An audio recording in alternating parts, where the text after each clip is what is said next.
Have you ever picked up your phone to Google something sensible, maybe a recipe or the answer to a trivia question, and half an hour later, you're deep in a rabbit hole watching a raccoon solve a Rubik's Cube or reading the scandalous history of the spork? If so, welcome to the digital age, where the world's knowledge is at your fingertips, and yet your memory, attention span, and patience are quietly leaking out the other side. The internet, once celebrated as humanity's greatest learning tool, is now being accused of gnawing away at our brains, one notification at a time. If goldfish brain is a disease, then surely we're living through its golden era. So how did the information superhighway turn into a fast lane for digital brain rot? Every day, your mind is ambushed by a torrent of information. There's the morning news, weather alerts, memes, email chains, WhatsApp groups, and a smorgasbord of pop-up ads fighting for attention. Our brains, noble as they are, evolved to spot saber-toothed tigers and remember the way home, not to triage 2,000 memes about Taylor Swift before breakfast. The result is a mental fog known as information overload. You set out to Google how to boil an egg, but 3 clicks later you're watching a video of a cat baking bread and somehow reading about celebrity divorces from 2011. Neurologists call this decision paralysis. When faced with too many choices, our brains stall out, unsure what's signal and what's just digital static. What's sneaky is that this flood of content doesn't just steal your time, it also subtly rewires how your brain processes the world. Instead of slowing down to savor a long article or let your mind wander into creative daydreams, you're constantly switching gears, shifting focus, and chasing the next dopamine hit. Multitasking, which sounds like a superpower, is really a trap. Studies show that even the illusion of multitasking makes us less effective at every task.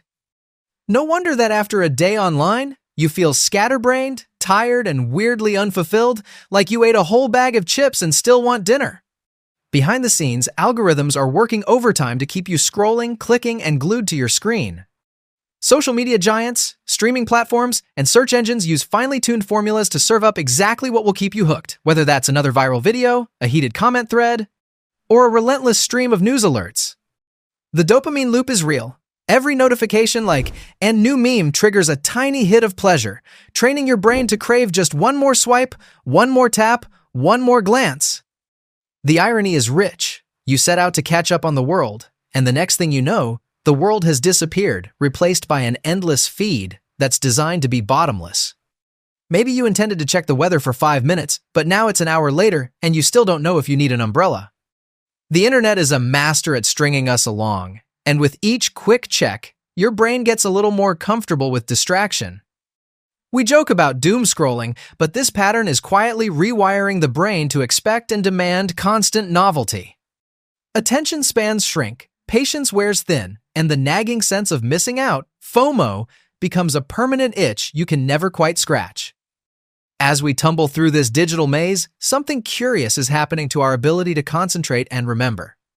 Once upon a time, reading a book or writing a letter required sustained attention. Now, the average person checks their phone every few minutes, bouncing between apps and tabs like a pinball.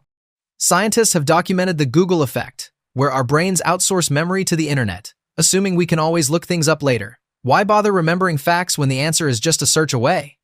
Trouble is, this habit erodes our mental muscles for both short-term and deep, long-term memory. It's no wonder we remember every plot twist of a Netflix series but can't recall our own phone number without peeking at our contacts list. Multitasking makes matters worse. Juggling emails, group chats, Spotify playlists, and a half-read article might feel productive, but it actually fragments attention and leaves us grasping for focus. The brain, it turns out, doesn't do parallel processing nearly as well as our laptops do. Instead, it toggles rapidly between tasks, losing a little more data each time. No wonder it feels so hard to finish a book, focus in a meeting, or remember why you opened that new browser tab in the first place. Worse yet, the information we consume isn't always reliable or even real. The internet is awash with fake news, viral hoaxes, memes that distort the truth, and deep fake videos that can fool even the most skeptical eyes. Algorithms sort us into digital echo chambers, feeding us more of what we already believe and filtering out perspectives that might challenge or broaden our thinking. This confirmation bubble makes it easier than ever to fall for misinformation, dig into tribal loyalties, or join a digital mob over the latest outrage. You've probably witnessed it. An outlandish story races through your feed, gathering comments and likes at lightning speed, only to be quietly debunked days later, long after the damage is done. Social media encourages the sharing of the most sensational, emotional, or polarizing content, and the more we engage, the deeper we're drawn into groupthink and internet pile-ons. In this online funhouse, truth becomes whatever trend is trending, and the once-admired skill of thinking for yourself quietly slips away, replaced by whatever's currently topping your feed.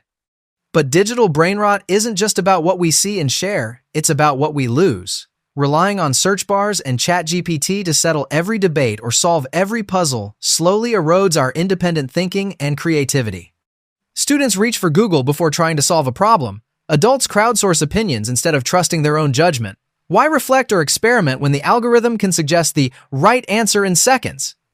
Even our sense of humor, our taste in music, and the opinions we share in conversation are increasingly shaped by what's viral, not what's original or authentic to us. It's a subtle but profound shift. We become curators and recyclers, not creators, and the muscle of independent thought withers from neglect.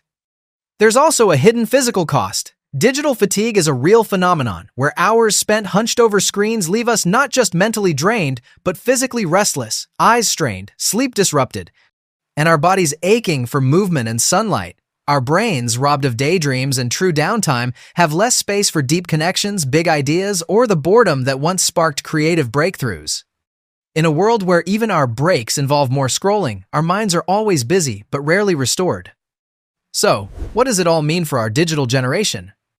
The internet is an astonishing tool, one that's revolutionized how we learn, work, and connect, but without careful boundaries, it can quietly chip away at the very abilities that make us human: focus, memory, skepticism, and creativity. Information overload leaves us mentally exhausted.